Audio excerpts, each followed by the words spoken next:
Syederalun, polisi dari Resmob Satreskrim Polres Aceh Barat menangkap 5 pria dalam kasus pencurian kendaraan bermotor terjadi di kabupaten itu.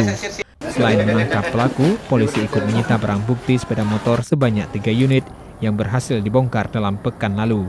Penangkapan terhadap pelaku curanmor ini, kita mendapat laporan dari masyarakat tentang yang pertama adanya laporan polisi kehilangan, terus kita mengadakan upaya penyelidikan.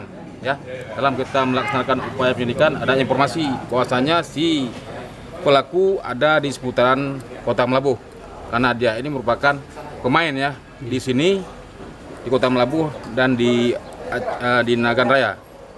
Dia memetik unitnya di sini, memperjualbelikannya ke kabupaten tetangga, yaitu ke selatan atau ke Aceh Jaya. Berapa orang, Pak?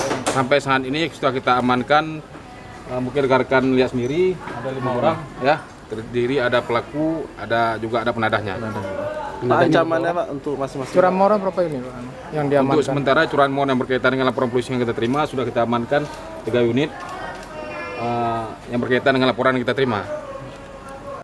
Polres Aceh Barat pada Senin menggelar konferensi pers di Mapolres terhadap kasus tersebut yang dipimpin Kapolres AKBP Raden Bobi Arya Prakasa SIK, juga didampingi Kasat Reskrim AKP Marsuki SH. Dari Melabuh, Rizwan Serambi On TV.